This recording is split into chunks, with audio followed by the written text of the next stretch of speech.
아니, 인사하고 앉아도 돼요. 자, 하나, 둘, 셋, 안녕하세요. 감사합니다.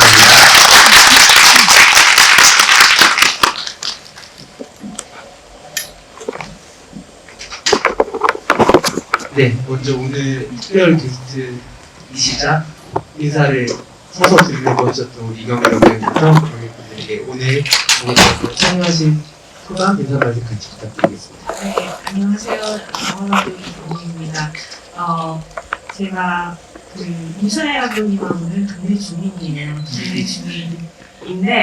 동네 주민인데 동네에서 한 번도 우연히 마주친 적이 없는 동네 주민. 딱 한 번 처음 우리가 인사 나눌 때, 예, 저 6년 전에 이사 왔을 때 그때 카페에서 우연히 저는 누구입니다 인사하는 그 이후로 6년 동안 한 번도 마주친 적이 없는 동네 주민이신데, 제가 감독님의 명성을 이렇게 들어서 잘 알고 있었고, 그래서 또 감독님께서 새 작품 만드셨다길래 응원하고 싶은 마음에 이렇게 왔는데 제가 지금 도움이 됐으면 좋겠네요. 걱정이 큽니다. 제가 지금 혹시나 이렇게 제가 말을 하다가 딴 데로 잘 새겨가지고 잘 부탁드려요.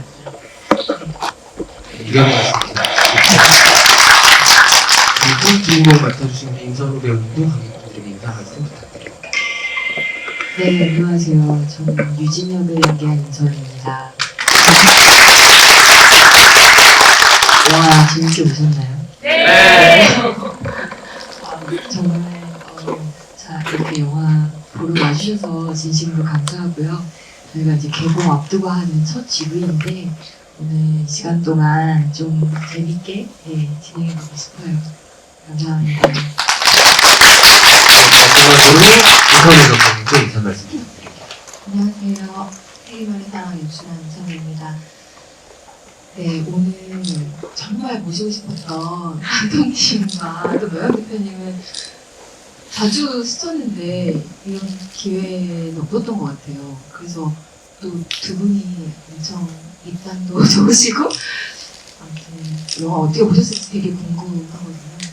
그래서 저도 오늘 약간 두 분에게 묻어가는 느낌으로 많이 얘기 듣고 싶고 또 관객분들 어떤 질문 주셨는지 궁금하기도 하고 개봉 전에 굉장히 좀 설레는 작은 것 같아서 기분이 좋습니다. 임선우 감독님이 설렌다고 말씀해 주시긴 하셨지만 사실은 개봉을 또 69세라는 작품을 한번 해보신 경험이 있으시고 그때 또 코로나 시국이어서 관객분들이 만나는 자리가 많지는 않으셨던 걸로 알고 있어요.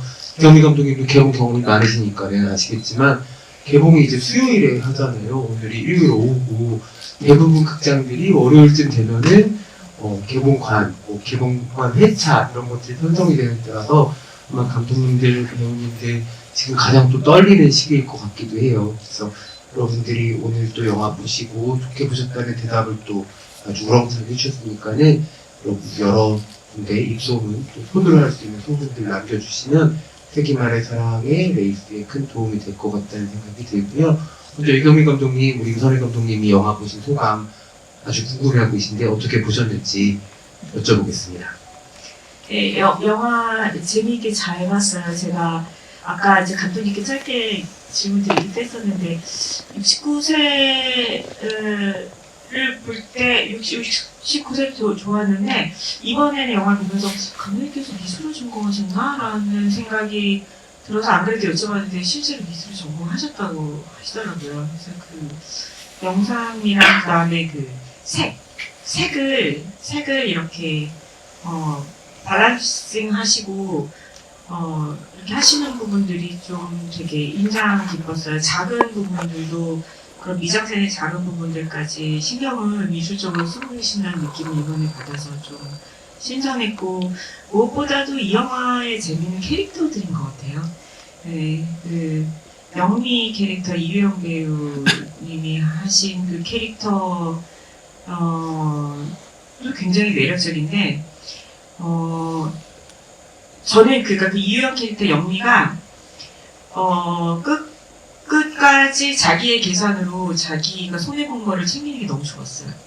네, 그래서 그러니까 사실은 이 안에 인물들이 다 조금 바보 같기도 하고 그래서 손해보는 것 같고 좀 억울한 것 같기도 한데 그렇지만 사실 또 따지고 보면은 그 안에 사정이 있는데 그것이 그렇게 영 답답하지만 않게 만드는 요소 중에 하나가 저는 임선호 배우님 캐릭터인 것 같다는 생각이 들었어요. 그래서 그 영미 캐릭터도 좋았는데 저는 선우 배우님께서 하신 이름이 뭐죠? 캐릭터 이름이? 유진. 이 유진 캐릭터가 보면서 정말 너무 좋았어요. 이 인물이 너무 좋았고 또 제가 선우 배우님을 비밀의 언덕을 보고 그때 굉장히 좋아하던 분이었는데 이번에 영화를 보기 전에 크레딧에 계시길래 되게 반가워하면서 이 영화를 봤던 것 같아요. 그래서 특히 그 유진 캐릭터가 마지막에 그 강기사랑 그 접견, 그 모니터 접견하는 장면에서 화면이 꺼지니까 비로소 본인의 모습이 나오는 그 장면이 저는 이 영화의 백미인 것 같아요. 그때 그 연기도 너무 좋았고 그리고 이 캐릭터를 처음에는 그냥 좀 흥미로 플레이를 하다가 마지막에는 결국 그 닿아야 될 끝까지 닿아준 것 같아서 이 영화가 그래서 모든 인물에 대해서 감독님께서 깊이 고민을 하시고 놓치지 않고 끝까지 가셨다는 것을 발견할 수 있었어요. 딱 이 접견실에서 때 이제 이 마우스를 움직이지 못해서 화면이 딱 꺼졌을 때 이렇게 마이크로소프트 엠블럼 계속 돌아다닐 때 그 로고가 그렇게 슬픈 로고일 줄은 한 번도 느끼지 못했던 장면. 이 영화의 백미였던 것 같아요. 그래서 굉장히 마지막까지 따뜻함을 놓치지 않은 영화여서 보고 나서도 마음이 편안했던 것 같고 아주 좋게 봤습니다. 네, 두 분 기쁘시죠?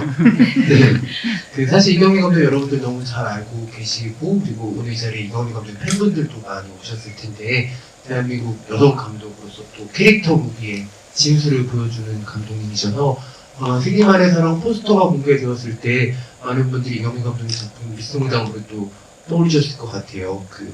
뭐랄까, 한 번도 대한민국 콘텐츠들에서 보지 못했던 여성 캐릭터들이 등장하는 영화를 이경미 감독이 꾸준히 만들어주셨는데 또 임선혜 감독님의 작품들도 69세의 주인공도 그렇고 세기말의 사랑의 유진과 영미도 한 번도 본 적이 없었던 인물이어서 저 또한 그 점이 무척 즐겁고 신선하게 느껴졌던 것 같아요.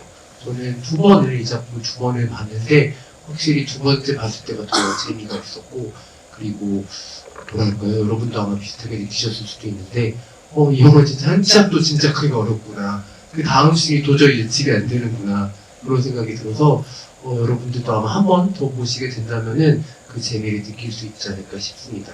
그리고 오늘은 임선호 배우님이 자리를 해주셨지만은 영미와 유진의 비중이 생각해볼수록 정말 반반이더라고요. 기묘할 정도로 호흡이 잘 맞는데 나중에 구성이 정말 반반으로 돼 있었구나라는 생각이 들어서 이 두 인물을 한 번은 영미를 따라서 보시고 한 번은 유진을 따라가면서 보셔도 재밌을 것 같다는 생각이 듭니다. 근데 제가 여기 지금 임선우 배우님 계셔가지고 임선우 배우님 말씀을 드린 게 아니라 진짜로 제가 좋아하는 분인데요. 한 분 또 말씀드리고 싶은 부분이 노재원인데 노재원님을 제가 어디서 봤냐면은 그 제목이 뭐지? 이주영 배우님 주연한 윤신혜가 살아섰다. 네, 그거 보셨어요? 네, 거기서 노재원님 너무 인상적이잖아요. 그래서 제가 그때 그분들 인상 깊게 봤는데 그분이 그분인지는 맨 처음 예측 못했고 이 영화를 보면서 도대체 강기사의 매력이 뭔데 여자들이 이러고 있는지 강기사가 아니에요 그때 강기사 아니에요? 구기사 뭐야? 생각해보세요. 저희가 시간 제가 저속노하고 먹으면서 내가 이렇게 정말 강기사가 아니면 그게 아니에요. 강기사 누구예요? 양면 키가 아닌데 기억인데 기억? 고기사 아니면 신석기 말고요. 신석기 말고 구석기 구기사? 구기사? 맞아요. 영어 보시고 온 거 맞죠? 저속노하고 먹고 있는데 지금 3주째 오락가락해요. 죄송합니다. 구기사. 그리고 아까 내가 얘기할 때 사실 지금 그 스스로 교정하실 줄 알았어요. 창피하다. 구기사. 근데 그 구기사의 매력이 뭔데 이 여자들이 이러고 있는지 그걸 노지원 배우님이라서 그게 된 것 같아요. 네, 그죠.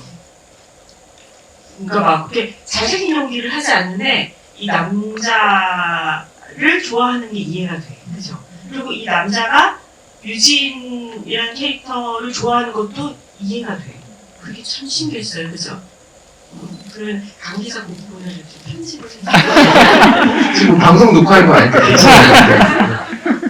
네, 어쨌든 우리 노지영 배우님 여러분들도 영화에서도 그렇고 최근에 또 넷플릭스 시리즈 정신병동의 아침이 와요에서도 어마어마한 캐릭터 연기를 보여줬던 분인데 이영 배우님과 윤순우 배우님, 노지영 배우님 세 트라이앵글이 정말 절묘하게 맞아 떨어지는 작품인 것 같고 저는 개인적으로 윤순우 배우님 볼 때마다 1999년 세기말 즈음에 한국에서도 엄청난 인기를 모았던 홍콩 배우들이죠. 장백지 배우와 장지희 배우를 합쳐놓은 것 같은 느낌이 있다고 생각이 들었었고 범아시아적 미모를 가지고 계시잖아요.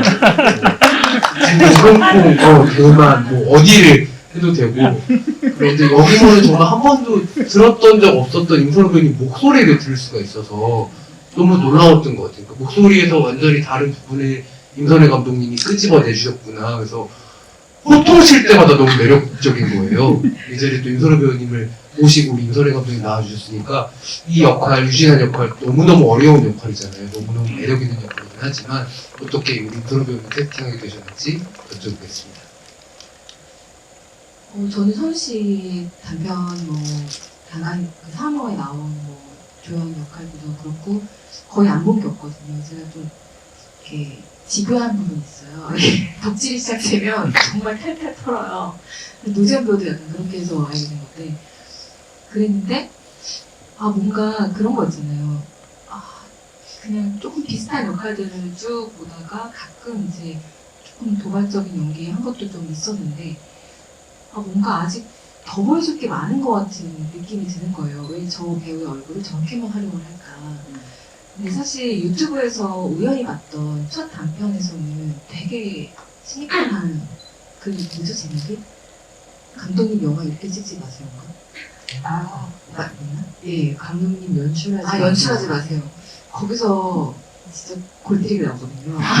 그래서 어색함 나올 거예요. 그거 보고 각인됐다가 찾아보게 된 건데 그래서 계속 흠모하고 있었고 그리고 사실은 이제 영미를 먼저 캐스팅하고 나서 약간 비교군으로 이렇게 조금 다른 매력을 줄 수 있는 배우를 해야겠다라고 해서 영미가 캐스팅이 좀 생각보다 빨리 됐고 그러고 나서 이제 배우님을 선택하게 된 건데 두 분 다 사실 예쁘시잖아요. 예쁘신데 좀 다른 매력을 가진 얼굴을 찾다가 이제 서울 씨가 저는 떠올랐고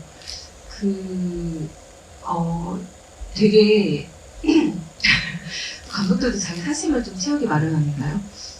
제가 남자로 태어났으면 되게 좋아할 상이에요. 그래서 이런 느낌 좋아하거든요. 그래서 아까 중국 배우님들 저도 그렇게 생각했거든요. 그래서 친해지고 싶다 그런 마음도 들고 그리고 영미는 되게 동글동글 이렇게 눈도 크고 막 이렇게 생겼잖아요. 근데 또 소은 씨는 되게 선이 되게 예쁜 배우라고 저는 생각하거든요. 그래서 휠체어에 앉아있을 때 그 포션이 되게 매력적일 것 같다는 생각도 들었고 그리고 제가 이 유진이라는 캐릭터는 제 상상 속에서만 나온 게 아니라 사실 제 가족 중에 그 친척분이 유진 같으신 분이 있으세요. 근육병 20살 때쯤에 몸이 무너지기 시작했고 근데 그분이 정말 예쁘시고 성격이 까탈스러워요. 근데 지금은 이제 저랑 띠동갑이니까 50대 거기 되셨는데 지금도 똑같으세요. 예쁜 거 좋아하고 예쁜 거 좋아하고 제가 뭐 풀라고 보면은 막 그거 이쁘게 낮추고 막 이러고 그래서 그 이모인데 이모를 말해보네. 저희 막내 이모인데요. 그분을 보면서 성우 씨와 어떤 또 비슷한 좀 결을 좀 느끼기도 했어요. 그래서 그렇게 해서 이제 캐스팅을 또 하게 됐죠.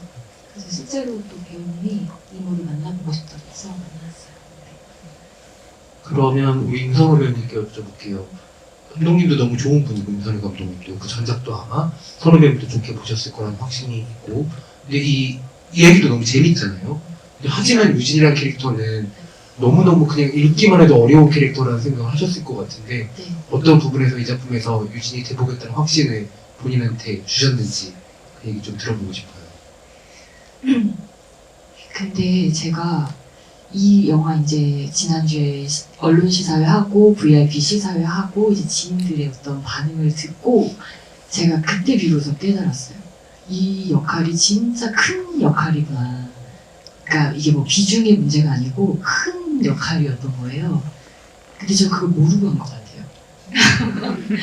만약에 그걸 제가 다 막 느껴졌으면 내가 이거를 선뜻 할 수 있었을까라는 생각이 들더라고요. 근데 그 당시에는 이렇게 시나리오를 받아서 읽는데, 이 어떤, 저는 이렇게 뭔가, 그 당시에 이제 뭐 시나리오 왔을 때 그 전에 했던 것과 이렇게 비슷한 것들, 예, 이제, 뭐, 그런 것들을 이렇게 많이 보고 그랬는데,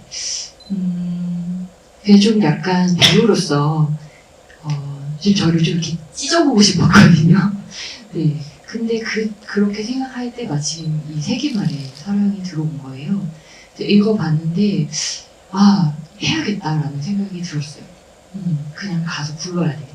네, 진흙탕은 아니지만 어쨌든 부르면서 어떻게든 만들면서 내가 이 인물을 한번 연기를 해보고 싶다라는 그 생각이 들어서 그냥 앞뒤 재지 않고 뛰어들어가지고 막 만들어 봤던 것 같아요. 네.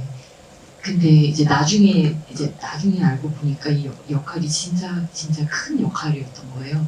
네. 그래서 어쨌든 용감함이 이 영화를 할 수 있게 했네요. 무식했으니까 무식함에 용감한 거죠. 그런 게 있었던 것 같아요. 근데 저는 약간 배우가 작품을 만나는 것도 좀 타이밍인 것 같다는 생각이 들어요. 예. 내가 너무 많은 걸 다 알고 있었을 때 이 역할이 만약에 나에게 들어왔으면 내가 또 이거를 할 수 있었을까 생각이 들고요. 딱 그때 제가 좀 운명처럼 만난 역할이라고 생각합니다. 윤건희 감독님 너무 기쁘시겠어요. 어떻게 보면 유진이라는 캐릭터는 태도의 연기를 좀 보여줘야 되는 역할이잖아요. 배우가 어떤 태도를 가지고 이 캐릭터를 끌어안느냐에 따라서 전해지는 부분들이 좀 편차가 있을 것 같은데 윤건희 배우님 너무 용감하게 몸을 던져서 캐릭터를 안고 가셔서 아마 현장에서도 보시면서 내내 기분이 너무 좋으셨을 것 같은데 어떠셨어요? 제가 놀라웠던 거는 손 씨가 연출부 같은 느낌이었어요. 뭐냐면 시나리오를 계속 검열하고 그러니까 이런 거죠. 투자사 아니에요? 그건 연출부가 아니라? 그러니까 사실 이제 배우들이 물론 이제 다 그렇진 않지만 자기 역할만 이렇게 좁혀서 보기 마련이잖아요. 근데 손 씨는 항상 전체를 보시고 계속 저랑 통화도 진짜 한 번 통화를 하면 거의 1시간 넘게 했던 것 같아요. 그리고 왜 유진이 이런지에 대해서 계속 얘기하고 그리고 사실 이제 예산이 좀 계속 줄어들다 보니까 후반부의 클라이막스 부분 이제 유진이가 이제 전화 받으려다가 넘어지는 장면도 다른 식으로 좀 계획을 좀 하기도 했었거든요. 그러다가 그러면서 또 그 장면이 또 흐지부지 되고 이러는 와중에 선우 씨가 그 부분도 다시 한번 좀 지적을 해주시고 여기서 한번 그 유진이 확 무너졌으면 좋겠다라는 것을 제가 앞서서 쓴 시나리오에는 그게 있었는데 뒤로 가면서 이게 희석된 거예요. 그래서 이 감독에게는 사실 이제 뭐 다 일하기 바쁘지만 내 시나리오를 한 번씩 계속 이렇게 잡아주는 게 되게 중요한 문제잖아요. 그래서 이 사람이랑 계속 소통하면서 만들어가면은 나의 어떤 약점들을 잘 다뤄가면서 할 수 있겠다 이런 생각도 했었고 그리고 제가 이거는 촬영 끝나고서 알게 된 건데 선우 씨가 몸을 던졌지만 실제로 영화에서는 몸을 던질 수가 없잖아요. 몸을 묶어놨잖아요.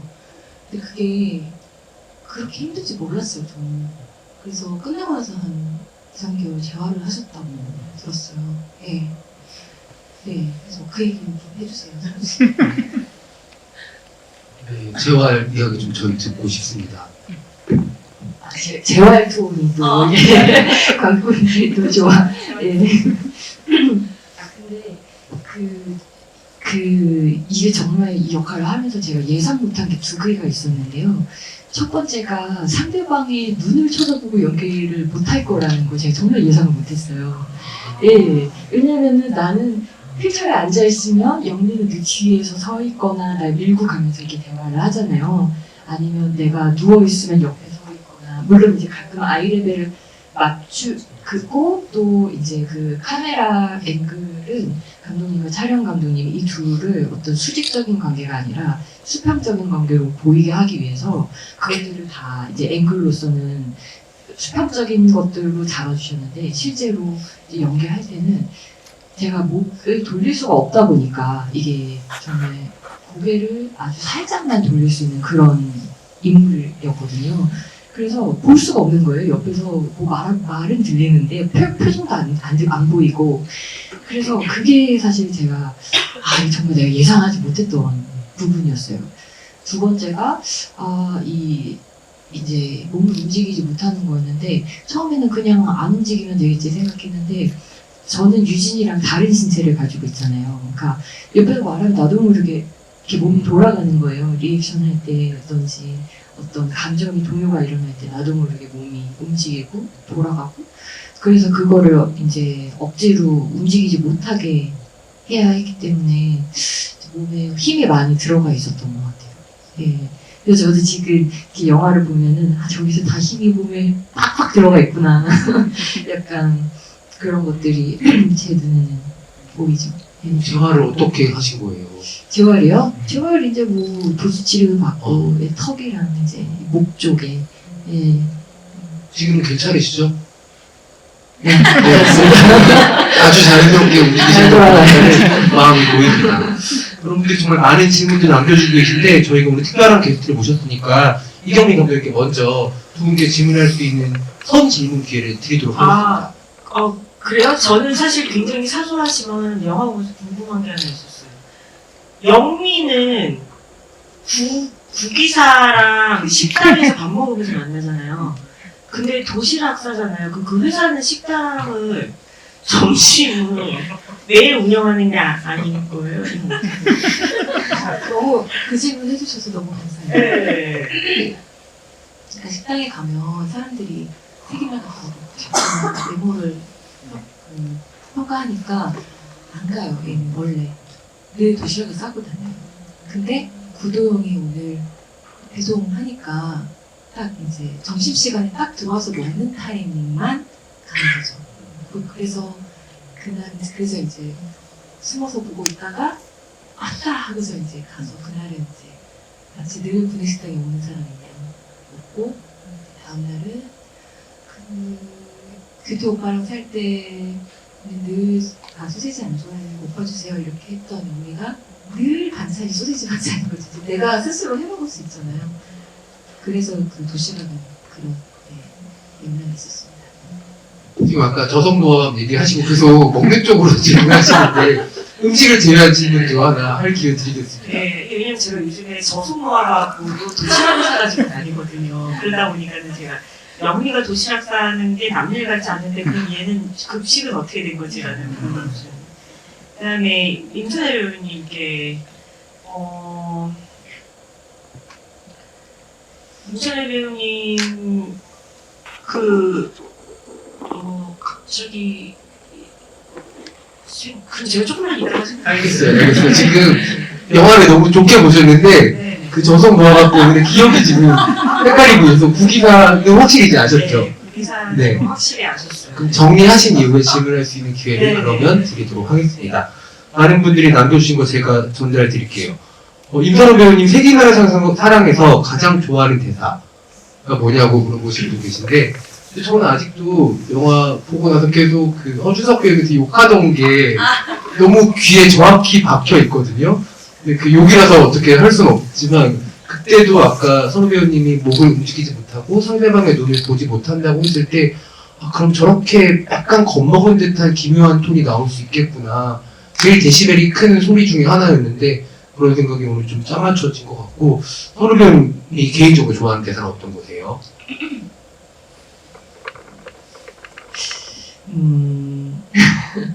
제가 좋아하는 대사요? 근데 나도 날 못 구하는 주제. 예, 이 대사가 제일 기억이 많이 남네요. 예, 영미와 유진이의 공통 대사. 네, 선우 감독님 어떤 거세요? 본인이 쓰신 거잖아요. 네가 처음으로 안심이 되더라. 그 대사를 너무 좋아해요. 너무 러브 스토리잖아요. 그때 그렇죠? 근데 그 처음 보고 안심이 되더라라는 말은 왜 안심이 되는 거예요? 영미라는 사람의 곁에 두고 보니까 아, 이 사람은 나만큼 너를 좋아해줄 사람이고 이 사람과 있으면 네가 안전한 것 같다 라는 느낌 때문에 네, 계속 어떻게 보면은 선우 씨가 그 유진이 영미를 좀 끌어들인 거잖아요 처음에. 보고 싶었을 것 같아요. 얘가 어떤 사람인지. 네, 그래서 그런 거예요. 근데 그 이제 나는 이게 자기가 좋아하는 남자와 그 관계가 있는 여자를 만났을 때 안심이 된다는 감정이 드는 거는 좀 그러니까는 평범하지는 않다고 느꼈어요. 그래서 그 대사가 궁금했어요. 저는.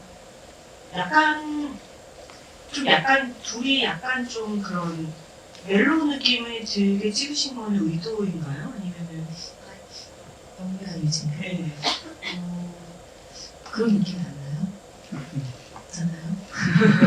저 소모하고 네. 생각이 쏠리네. 이걸 그런 이건 되게 좀 개인적인 건데 그런 유혹에 가끔 빠졌어요. 둘을 약간은 좀 더 이렇게 퀴어로 보여줄 수 있을까라고 했는데 그럴 때마다 다시 돌아온 거는 이 영화의 본질은 그게 아니어가지고 다만 그게 만약에 그렇게 느껴진다면 이제 서로의 살을 만지게 되잖아요. 그런 부분에서 가장 영예 같은 경우는 화상을 누군가가 자기 화상을 만진 사람이 처음인 것 같아요. 그래서 그런 데서 오는 친밀감 정도라고 저는 생각을 했어요. 네. 제가 멜로적인 그 텐션을 느꼈던 장면은 거기가 아니라 그 공중 화장실에서 소변 누이는 장면이었어요. 네, 거기서 이렇게 안아가지고 이렇게 딱 앉힌 다음에 머리 똑바로 세우라고 그러니까 머리 똑바로 세우면 거기가 텐션이 좀 남달라가지고 이게 어떻게 하려고 그래서 질문 드렸어요. 생각지 못했는데 그럴 수도 있겠군요. 팬티 복격 속옷 빨리 복격아 막 이러니까 그러니까 이거 장면을 안 보고 소리만 듣는다는데 멜로 영화의 시작으로 생각할 수 있을 것 같아요. 윤선혜 감독이 개봉 이후에 정말 많은 관객들 반응을 접하셨겠지만 개봉처럼 이런 관객 만나는 게 너무 기쁜 일인 것 같아요. 네. 그 사실은 그 유진과 영미 사이에 정말 한 남자가 있지만 구기사가 있지만 둘의 뭐랄까요 그냥 단순하게 정의할 수 있는 사랑이 아닌 굉장히 많은 감정들이 오가는 사이잖아요. 윤선호 배우님은 언제 그런 길을 좀 느끼셨어요? 우리가 좀 감정이 완전히 통하고 있다라는. 영미랑요? 네. 연기하면서요? 네네네. 첫 촬영부터요. 첫 촬영이 어떤 시기였어요? 첫 촬영이 아니고, 두 번째 촬영했던 것 같아요. 네, 첫 촬영이 그 홍대에서 한 거를, 그게 첫 촬영이었고, 그 다음 촬영이 이제 그 유진의 집에 영미가 찾아오잖아요? 빨간 머리하고. 거기가 두 번째 촬영이죠. 네네. 제가 하는 촬영이. 그러니까 사실상 영미랑 정말 길게 호흡을 맞춰가는 첫 촬영이었던 거예요. 그때 느꼈어요. 네. 그러면 그 고속도로 화장실 씬에 대해서는 어떻게 촬영 비하인드가 좀 있으신지? 고속도로에서 그게 다 나눠서 찍은 거예요. 네. 근데 한 화장실이 아니에요? 네. 그럼 어떻게 가는 거지? 그 휴게소가 요즘 휴게소가 정말 좋잖아요. 옛날 장현정 씨를 따로 그 내고만 네, 그래서 그때 외모는 그냥 큰말만 하고 근데 그거를 거의 마지막 달에 찍었죠. 그 마지막 날에 찍은 게 팬티 벗으라는 게 그게 마지막 마지막에 찍은 거예요. 그래서 사실상 호흡이 제일 좋을 때 찍었죠. 그래서 그래. 역시. 저는 여기서 이경민 감독의 천재성을 되게 손 뒷발로 느낄 수 있었습니다. 네. 천재적인 감독이 맞아요. 그죠? 저는 마지막 촬영에서 모르는 생각을 했었거든요. 너무 대단하십니다. 늘 존경하지만 오늘 특히 더 존경스러운 것 같아요. 네. 혹시 질문하고 싶은 거 생각이 나시겠어요, 감독님? 아직이죠? 그럼 네, 관객분들 얘기를 좀 전해드릴게요. 영화가 21세기 전은 화면이 어둡다가 21세기 이후에 화면이 밝아지는 게 남들은 평범하게 살았을 때 감옥 가기 전에 이야기가 좋게 보이지만 영희는 그 이후에 여러 사람을 만나고 알아간다는 게 더 행복한 이유라고 보이기 위한 연출이었을지 아니면 다른 뜻이 있는지 궁금하다고 하셨거든요, 감독님. 그게 이제 정확히 말하자면 영미가 출소할 때부터가 컬러잖아요. 근데 이제 취조실 왔을 때는 사실 2000년 떡국을 먹잖아요. 2000년 1월 1일이에요. 그렇게 보면은 세기말과 새천년을 나눈 것도 아니거든요.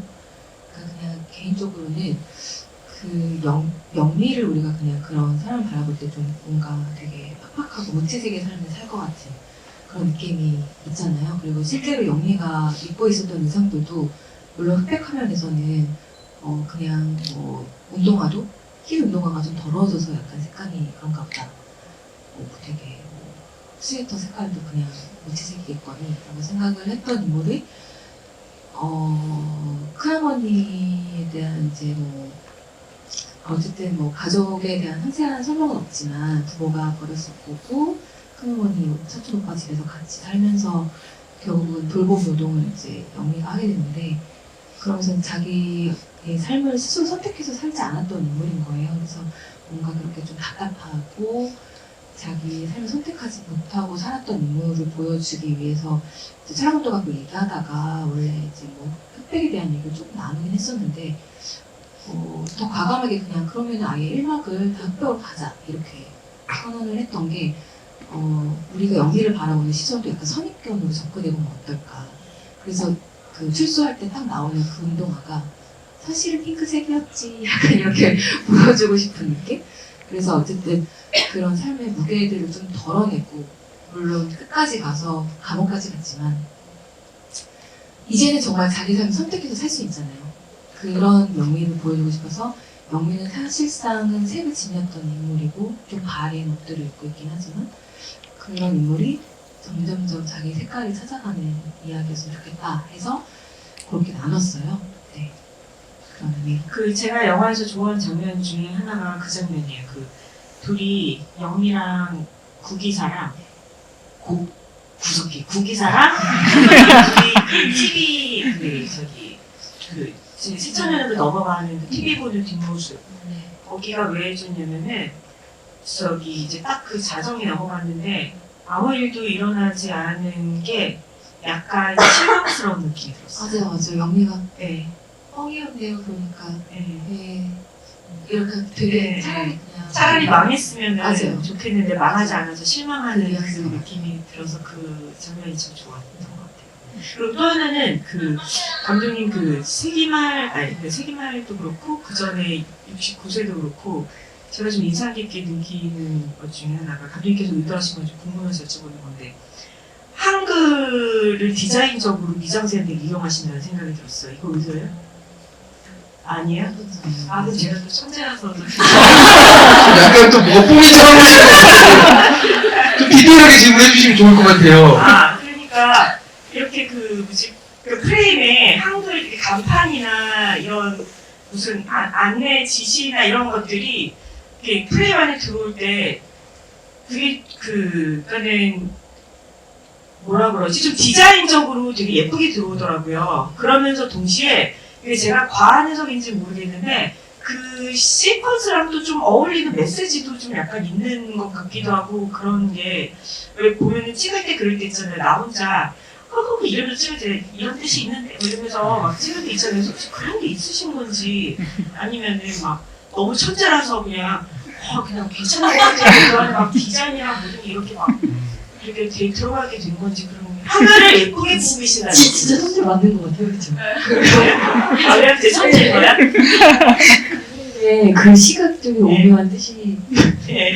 근데 진짜 제가 뭐 사실은 조금 그 수판 결벽증도 좀 있고요. 그 저희 연출팀이 이제는 저를 너무 알아서 네, 여기 벽이 좀 비어 보인다. 그럼 미술팀이 뭘 하나 붙인단 말이에요. 그러면 제가 모니터에 앉기 전에 약간 삐뚤어져 있으면 조 감독님이 가서 야! 실파 안 맞잖아 이러고. 근데 이번에 두 번째 영화 할 때는 이제 영화가 첫 번째 영화는 못 모르고 만들잖아요. 근데 나에게 두 번의 기회는 있겠거니 하고 이제 만들잖아요. 두 번째 영화가 보통 감독이 지가 하고 싶은 거 막 하기 마련 아닌가요?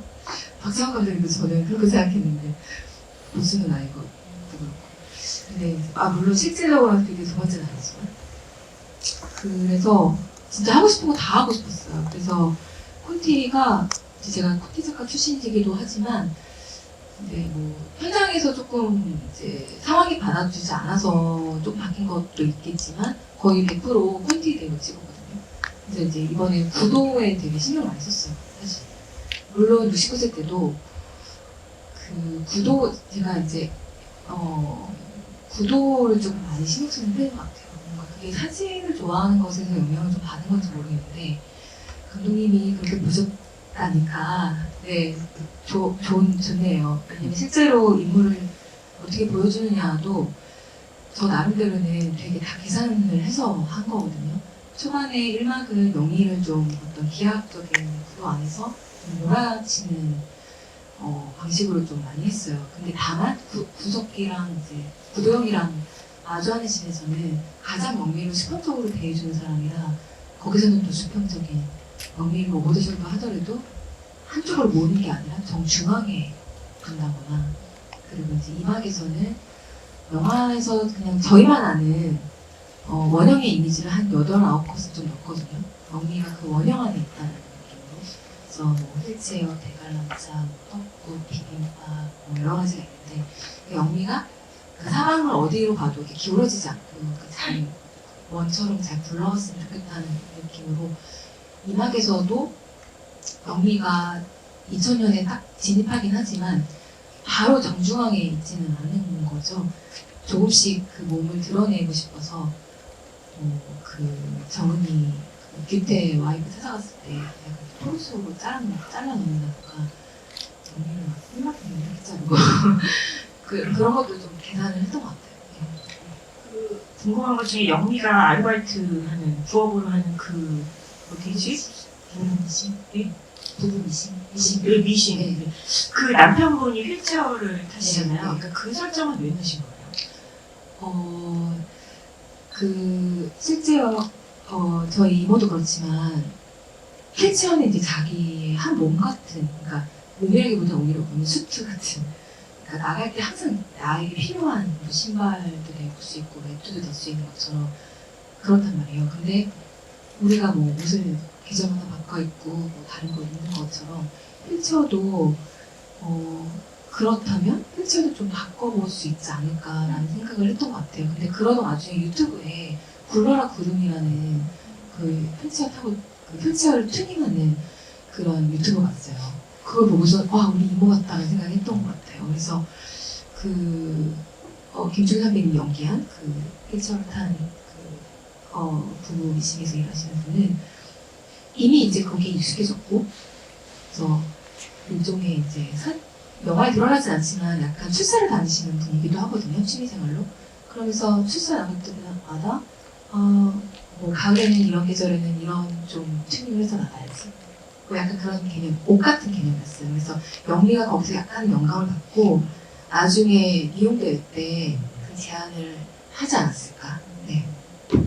구루님이 여담이지만 최근에 알프스 가셨더라고요. 네, 또 봤어요. 저도. 네, 구루님도 이 영화 보면 너무 좋아하실 것 같은데 네, 사실은 진짜 영향을 또 많이 받았어요. 그분한테. 꼭 혹시라도 주변에 구루님과 아시는 분 계시다면 영화 꼭 봐달라고 이야기해 주시면 좋을 것 같습니다. 그리고 랑사의 말기새, 쾌기말의 사랑이네요. 랑사의 말기새님께서 제목과 포스터만 보고 포스터 아포칼립스 상황에서 빨간 머리 여전사가 사람을 구하는 영화인가 싶었는데 전혀 다른 조리가 있는 영화였습니다 하셨고, 보면서 조유진 캐릭터가 지난 1급 정도까지는 아니고 한 4급 정도 된다고 생각하셨대요. 혹시 배우님이 보기에 내가 봐도 지랄 맞았다고 느껴진 모습이 있으신지, 아니면 감독님께서 쓰시고 지랄 맞아서 덜어했던 모습이 있는지 궁금하다고 하셨어요. 서로 배우님 어떠세요? 본인이 보기에도 지랄 맞았다. 지랄 4급이 더 높은 건가요? 모르겠어요. 이분이 뜻을 어떻게 나누시는 모르겠지만 이분은 1급이 제일 높은 거라고 생각하신 것 같아요. 저 덜 지랄 맞았다는 건가요? 그러니까? 지랄 1급 정도 친구는 그렇게까지 강하게 지랄 맞지는 않았다고 얘기하셨대요. 네네네. 그런가요? 아, 이렇게 질문을 이렇게 1시간 동안 통화하는 게 정확하게 알고 싶어 하시는 거. 근데 저 이해했어요. 근데 서로 배우님 어떠세요? 본인이 보기에 가장 유진이의 지랄 맞은 포인트라고 느꼈던 부분이 어떤 부분이세요? 저는 제가 먼저 말씀드리면 한 번도 민낯을 드러내지 않는 게 제일 지랄 맞았어요. 완벽한 풀 헤매를 하고서 집 밖을 나서는 그 너무 대단하다고 생각했어요. 심지어 모자도 안 쓰잖아요. 그 정도면 정말 대단하게 단장하는 사람이라는 건데 엄청 부지런하다는 얘기여서. 그니까. 저는 처음에 이제 휴게소에서 화장실 딱 불이 서 있을 때, 유진이 사실은 장애인이었구나라고 했을 때, 제가 생각하는 가장 지랄 맞은 거는, 이름도 안 부르고, 저기요도 안 하고, 이러잖아요. 거기가 좀 지랄 맞은 것 같아요. 그리고 실제로 저희 이모가, 실제로, 해보는데, 그 보호자님들이 진짜 기피 대상 1호였어요. 저희. 왜냐면 되게 깔끔쟁이에요. 그 누워서 너무 잘 씻어요. 거기 이제 그 장애인을 이제 돌봐주러 온 건데, 수건에서 냄새 난다고 수건 쌀만 달라고 그러고, 뭐 해달라고 그러고, 뭐 해달라고 그러고. 저희 이모 때문에 지랄이. 서로 배우님 어떠세요? 지랄 맞은 계속 소리 지르고 사람들한테 위약을 부리는 것 자체가 지랄 맞은 것 같기는 해요. 네. 지랄이 좀 기저에 깔려있는 인물이다. 네, 근데 저는 약간 유진이라는 인물은 왠지 진짜 너무 못된 사람으로 보이면 좀 안 될 것 같았거든요. 예, 그러니까 살기 위해서 이 여자가 생존하기 위한 어떤 그런 삶의 한 방편으로서 자기를 지키기 위한 어떤 위약을 부리는 건데, 그게 진짜 이 여자가 너무 위약을 뼛속까지 위약을 부리는 그런 인물로 보이진 않았던 것 같아요. 예, 그래서 약간의 그러니까 지랄을 부리지만 자기가 센 사람은 그렇게는 안 보였으면 좋겠다. 예, 센 사람으로 보이진 않았으면 좋겠다. 근데 저는 그래서 너무 좋았어요. 유진 캐릭터가 이렇게 지랄 맞은 캐릭터라서 너무 좋았어요. 만약에 이 사람이 자기를 이 사람이 좀 힘들어하고 어려워한다는 게 드러나는 캐릭터였으면은 영화 톤이 완전히 달랐을 것 같아요. 영화 톤을 잡아주는 중요한 캐릭터였어요. 저도 너무 좋았어요. 그 농단장 하는 게 그냥 편견을 너무 깨주는 캐릭터가 등장한 거라서, 사실은 모든 외출 시에 TPO에 맞는 옷 치장을 하고 나가는데 그게 너무 멋있어 보이고 정말 상당해 보이고, 이런 것들이 유진이랑 너무 잘 어울리고 그런 것들이 너무 좋았던 것 같습니다. 저는 그 대사 좋았어요. 명품 안 좋아하는 여자 있어? 그 대사가 좋았어요. 사실 안 좋아하는 여자도 있는데, 근데 그냥 유진이 그렇게 얘기하는 게 좋았어요. 우리 다 알고 있잖아요. 근데 자기 명품 어디 갔는지. 너무 속상해. 말도 안 돼 진짜. 최고의 악역은 하늘색이죠. 그렇게 생각합니다. 거기야말로 알 수 없는 사랑을 하는 그 캐릭터도 잠깐 물어보고요. 감독님 생각난 김에 다 퍼주는, 모두가 사실 이 영화 속의 인물들은 뒤치다거리 사랑을 하는 사람들이잖아요. 이렇게까지 뒤치다거리 하면서 살아야 되나라고 생각이 들 때 이 영화를 보면 저렇게까지도 하는데 내가 하는 게 무슨 뒤치다거리야 이렇게 생각할 수 있을 정도로 모든 인물이 뒤지작거리를 하는데 우리 갑자기 저도 이름이 생각났는데 하나의 오준이가 그 경기 대회장 직전에서 만나는 여자친구와 그 여자친구가 다 갖고 나르신 분이잖아요. 그 관계 조금 궁금하거든요, 감독님. 사실 모든 비극의 발단이 그 분에게 가 있는 명품 때문이 아닌가요? 네. 오준의 혐의에 대해서 이제 좀 가끔 이제 질문을 주셨는데, 뭐 장애인 할인 받아서 자동차만 샀냐, 카드도 조금 갖다가 이렇게 명의 도용을 했냐, 뭐 명품 팔다가 가짜로 바꿔놨냐, 뭐 여러 가지가 있었는데, 사실 왔다리 갔다리 했어요. 제가 어디까지 혐의를 줄 것인가. 근데 이제 그러다가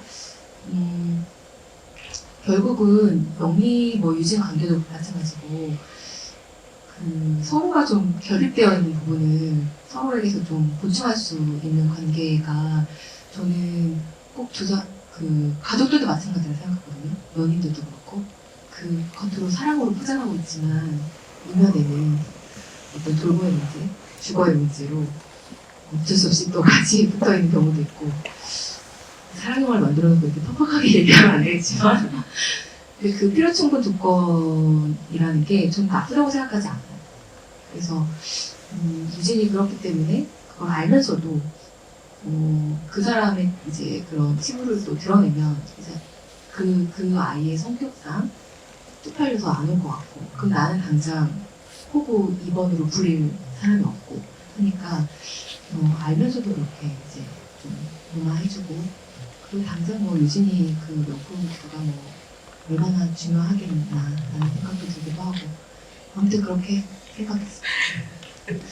그렇게 말씀 들으니까 또 오준이도 이해가 되는 측면도 있고 어쨌든 이 영화는 사랑은 정말 연쇄작용이다를 보여주는 영화가 아닌가라는 생각도 들어요. 아마 어딘가에서 저희가 다 듣지 못한 인물들의 이야기도 시작이 될 수 있다는 생각을 이 영화 보면서 했거든요. 그래서 오준이 어떻게 보면은 버림받은 그 여자친구한테로부터도 시작할 수 있는 사랑 이야기가 또 있겠다라는 생각이 들기도 하는 것 같습니다. 그리고 임선우 배우님, 임선혜 감독님 이름 왜 이렇게 비슷한가요? 설마 혹시 동성동본 같은 건가요? 라고 물어보신 분도 계신데 감독님 얘기 좀 해주시죠. 저는 당연히 분명히고 선우 씨가 그렇지만 저희는 운명이라고 생각합니다. 이응 시읒 이응. 그래서 끌렸나 봐요. 네, 우리 임선우 배우님이 본명이 아니십니다. 하지만 운명적으로 두 분은 이 작품에서 만나게 되셨고요. 그리고 맨드라미 꽃 얘기도 많은 분들이 남겨주셨어요. 영미라는 분께서 영미 씨가 계시네요. 혹시 여기에 영미나 유진 계세요? 정말요? 네, 영미와 유진이 있네요. 네. 그리고 맨드라미 꽃말을 통해 세 사람의 이야기를 쓰게 되었는지 시나리오를 쓰는 중에 추가가 되었는지 발상의 순서가 궁금하다고. 맨드라미 꽃은 나중에 들어왔어요. 근데 영미가 화상을 입었다라는 거는 이제 계속 감춰졌다가 뒤에 드러나기를 좀 바랬거든요. 그러다가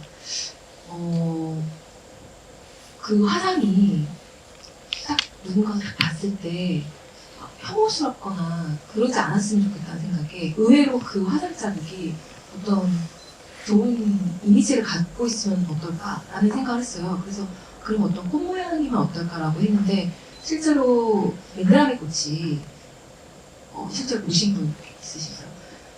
맨드라미 꽃이 실제로 보면 되게 좀 기괴하고 닭벼슬같이 네, 생겼죠. 거칠거칠하고 뭔가 꽃이라고 하기엔 좀 다가가기 어려운 그런 질감도 가지고 있는데 근데 그 약간 꼬여있는 그런 붉은 느낌이 화상같이 보이기도 하더라고요. 그래서 이거를 좀 메타포로 뭔가 표현할 수 있을까? 우선 검색을 해봤어요, 꽃말을. 근데 진짜 꽃말이 치정, 그 다음이 기괴. 뭐야, 이거 완전 영미잖아. 그러다가 뒤에 막 갔는데 시들지 않는 사람이 있는 거예요. 뭐야, 나 이거 시나리오 이거 쓰라고 그러면서 프로필 따졌네라는 생각이 들어서 그래서 넣었어요. 네. 오늘 맨드라미 꽃을 아까 주고 싶다는 분도 계셨었거든요. 카톡방에 선물로 가지고 오셨다고. 이따가 대화 끝나고 전해주시면 될 것 같아요. 이경민 감독님, 시정으로 이행시 한번. 치아를 잘 오랫동안 건강하게 유지하기 위해서는 정갈하게 매일 밤 양치를 해야 합니다. 있어. 한국말의 사람의 첫 번째 고객과에 되어 이제 이경미 감독의 천재성을 탐구하는 자리이기 때문에 제가 급하게 질문 한번 드려보았습니다. 근데 맨드라미가 너무 재밌는 게 꽃 이름 중에서 그 말에서 꽃말이 아니라 그 꽃명에서부터 질감이 좀 느껴지는 꽃이에요. 약간 맨살에 닿는 어떤 느낌이 있는 것 같기도 하고 그래서 되게 잘 어울리는 꽃을 감독님 찾아내셨다 이런 생각이 들기도 했어요. 저는 맨드라미를 원래 좋아하는데 왜 좋아하냐면은 그러니까 저는 그 맨드라미가 약간 뭐라 그러지? 이런 공간 같은 이런 질감이잖아요. 그래서 좀 꽃이 좀 고귀한 느낌이 그리고 좀 고귀하고 우아하고 강한 느낌이 이제 실제로도 좀 딱딱하고 이래서 저는 그 꽃을 좋아했어요 원래. 네, 네. 이경미 감독한테도 맨드라미 꽃 선물 주실 수 있으니까 네. 기다려보세요 조금만. 아유 그분이 준비 안 하셨을 텐데. 아니요, 약간 주신다고 하셨고 또 국이나 얘기가 되게 많은데 여러분 오늘 임선우 배우님만 모신 자리인데 24일에 또 개봉일에 GV 때는 배우님들이 더 오시니까는 그때도 한번 오셔서 우리 다른 배우님들의 실물도 한번 보시면 좋을 것 같아요. 국기사 얘기가 많아서 국기사 얘기랑 허주석 배우님이 연기한 그때 얘기도 좀 있거든요. 국기사는 출소에 돈을 갚아나가는 장면이 나오는데 혹시 허주석 배우님이 연기한 그 돈 너무 돈을 갚았을까요? 라고 물어보셨어요. 글쎄요. 일단 안 갚았을 것 같아요. 그러니까 집만 차고에 넣어놨으니까 집만 가져가라고 하고 가면 또 뭐 차이트 누르지 않았을까요? 궁금한 거 있었어요. 구기사가 그 횡령한 돈을 누구지? 안미리가 쓴 거잖아요. 안미리는 어디다 쓴 거예요? 우리 애란다고 이모 명의로 이제 이모 주민증 가져다가 예전에는요 여러분 지금은 신용카드 만들기 힘든데 예전에는 무분별하게 만들어줬어요. 근데 경험이세요? 네, 저도 경험 있어요. 카드 깡하고 막 근데 돌려받게 하고 막 그랬던 시절이라 또 어쨌든 친척이니까 얼굴도 비스무리 닮았을 테고 해서 그러니까 처음에는 이제 저는 제가 그냥 전사를 까는 거는 미리도 좀 썼고 그 준이도 갖다 썼고 근데 이제 그거를 준이가 그 도영이한테는 미리가 다 그랬다. 이거 카드값 어떻게 할 거냐 이렇게 했던 거죠. 네. 그러니까 미리는 자기 패션 모델이 되고 싶었던 애가 가서 이제 이것저것 좀 긁어서 이모 좀 골탕 먹어봐라. 왜냐면은 엄마의 보험금을 이모가 다 가져갔는데 그거를 도영이 픽하는 데가 써버렸기 때문에 너도 한번 당해봐라라는 느낌처럼 그냥 갔다가 무분별하게 과소비를 하지 않았을까. 근데 그 얼마를 횡령했는지 그 금액을 보여주지 않은 거는 의도가 있는 거예요? 원래 얼마예요? 사실 개념적으로는 한 2천 정도 생각했어요. 그러니까 조금씩 그렇게 해서 거기 나중에 그 카드 동세서나 그거 보면 뭐 400, 500 이렇게 되어 있었거든요. 질문들이 굉장히 많이 들어왔는데 이경미 감독님과 임선희 감독님께 같이 드린 질문이 있어서 튀기말의 사랑과 밑송당무처럼 다양한 소재들 사이에서 특히나 영화를 만들어야겠다라고 결심하는 기준이 있으신지 두 감독님께 궁금하다고 영화를 공부한 학생이라고 하셨습니다. 이경미 감독님 결심하는 순간 어떤 순간이세요? 그런 걸 만들어야겠다고 결심한 게 아니라 영화를 만들 수 있는 기회가 생겨서 썼어요. 예, 그러니까 미송당무가 저한테 무슨 결심의 영화는 아니었어요. 어떤 사람들에게는 그 결심으로 보여질 수도 있을 것 같은데 저한테는 제가 재미있는 영화 만들고 싶었어요. 임선희 감독님은 어떠세요? 저도 제가 보고 싶은 영화를 만드는 것 같기는 해요. 그리고 저는 감독님의 영화 속의 캐릭터들을 보면서 사실 미송당무는 저한테 되게 센세이셔널한 영화 아니었어요. 와, 한국의 영화 포스터를 저렇게 정면에 여배우를 저렇게 해서 그리고 어디에서도 볼 수 없는 캐릭터지만 사실은 있잖아요, 주변에. 그러니까 이상하다고 말하는 거는 이상하다고 말하는 그 사람들이 어떻게 보면은 되게 너무 전형적인 인물에 매몰되어 있는 게 아닌가 하는 생각? 그래서 미디어나 영화에서 보여주는 인물들이 너무 다 비슷비슷한 게 좀 싫었던 것 같아요. 그리고 어떤 직업성을 보여줄 때도 굉장히 좀 스테레오타입으로 보여주는 거, 어떤 연령대를 보여줄 때 마치 뭐 노년은 늘 꽃가라 파자마를 입을 것이야 라는 것들을 깨고 싶어서 69세 때도 되게 세련되게 입히고 싶었고 그런 것처럼 돌봄을 하고 있지만 보호사 일을 하더라도 그런 것처럼 저도 영미나 유진 같은 경우는 저도 상상이라기보다는 제 주변에 유진 같은 사람이 있었던 거고 영미는 뭐 딱히 뭐 주변에 딱 있진 않았지만 그냥 너무 좋아하면 좀 무모해지지 않나요? 저도 약간 금사빠라 사랑하면은 약간 무모하게 했다가 부러지듯이 끝나는 형태였는데 그래서 저는 영미가 저한테는 제가 표현이 된 것 같아요. 정말 많은 질문들이 있지만 다 전달해 못 드리는 점 죄송스럽게 생각을 하고 마지막 질문으로 윤선혜 감독님 졸업작품 시나리오로 들었는데 1999년으로 시대 배경을 바꾼 것 외에 초기 시나리오와 달라진 점이 있다면 무엇이 있는지 궁금하다고 하셨어요. 아, 그때는 미리가 없었어요. 네. 그게 가장 큰 거 같아요. 그럼 출산 이슈 자체가 없었던 거네요. 네. 그때는 좀 다른, 그래서 조금 더, 뭐라 그러지? 아니요, 뭐, 그냥 그거는 중요한 거 아닌 것 같고, 출산 이슈는 없었어요. 없었던 게 가장 큰 거 같고, 그때는 오히려 그때 제목이 그때는 이쁜 여자였었거든요. 둘 다 그 이쁜이라는 게 굉장히 주관적인 거잖아요. 근데 이제 약간 개념적으로는 유진이 좀 더 주인공인 것처럼 썼던 것 같아요. 아무래도 이제 이모를 베이스로 썼다 보니까. 그러다가 그러니까 제가 당사자성이 아니기 때문에 이 캐릭터를 그릴 때 조금 피상적으로 접근할 수 있다라는 그런 위험을 조금 비껴가고자 이 인물 곁에 있는 사람을 주인공으로 두는 게 내가 더 쓰기가 좋겠다라는 생각을 해서 영미도 분명 있었지만 존재하긴 했지만 영미를 조금 더 이제 둘의 분량을 좀 반반 수평적으로 나눴고 그리고 네 그렇게 바뀐 것 같아요. 초코보다 어마어마한 변화가 생긴 거고 제목도 지금 훨씬 더 어울리는 것 같아요.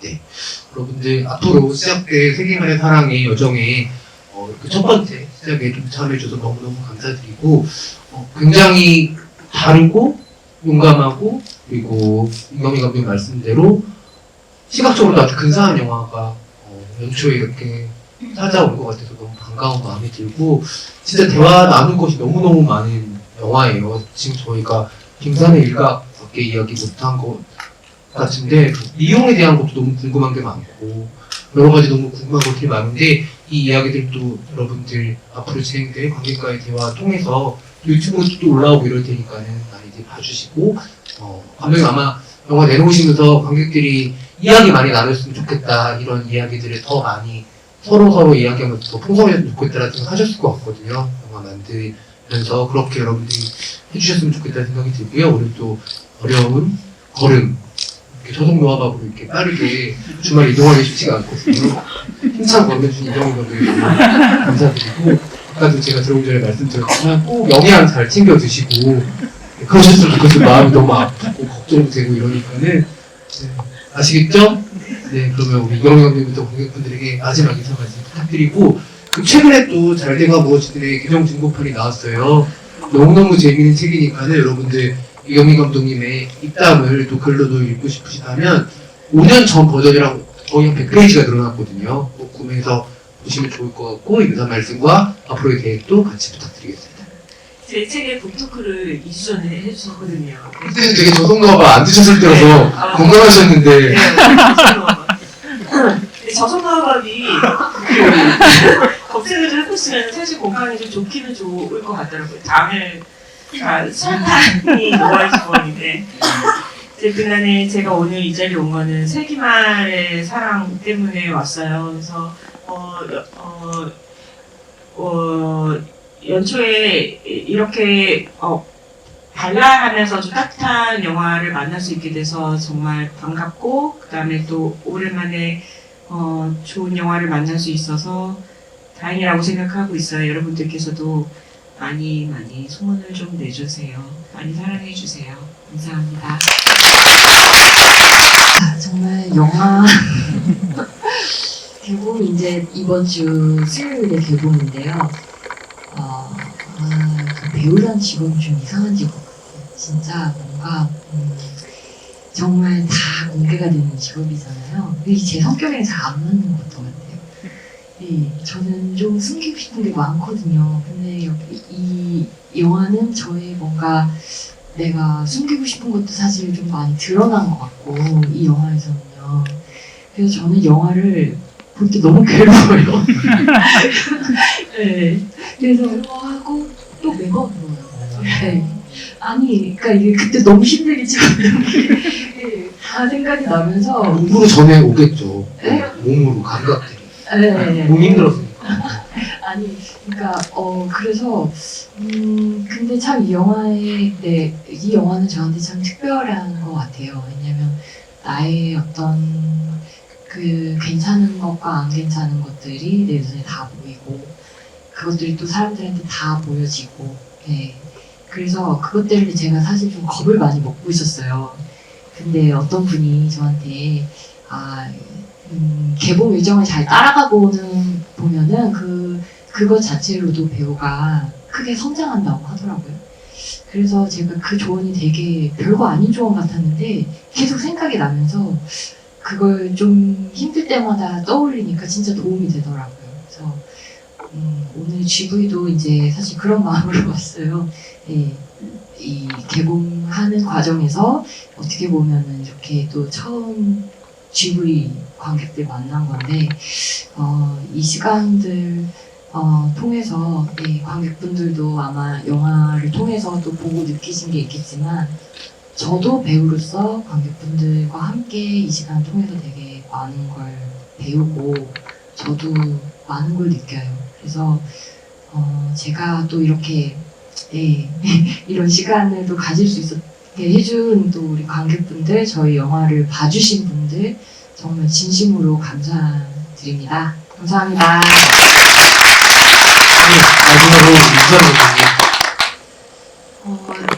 우선 이경미 감독님을 실물로 다시 만나서 너무 반갑고 진짜 저는 저도 23살부터 시작을 했었는데 그때 여성 감독님들이 많이 없었고 이렇게 따라가고 싶은 감독님들 물론 있었지만 그때 감독님 영화 보면서 뭔가 저런 영화 만들어도 되는구나 이런 생각도 했었고 근데 지금 이 자리가 사실은 너무 신기하고 그리고 동네 주민이 됐다는 것도 그때 몇 년 전에 만났다고 한 게 단순히 우연히 만난 게 아니라요. 감독님이 오신 그 카페가 빌라였는데 제가 그때는 빌라를 살았었는데 그 빌라에 제가 살았어요. 그러다가 제가 감독님은 워낙 이제 화면에 많이 나오셨으니까 저는 알잖아요. 그래서 그냥 들어가서 아는 척 했어요, 제가. 저는 아는 사람이니까. 되게 반가웠었는데, 그래서 오늘 이 자리가 되게 진짜 설레면서 왔었고, 그래서 아까 개정판 나온 책도 다시 또 사인도 받았어요. 너무 감사하고요. 그리고 이제 다음 주 초에 이제 상영관에 대한 어떤 이제 얼마나 될 것인가 결정된다고 해요. 그래서 오늘 특히 오신 관객분들의 감상평이 정말 중요할 것 같고요.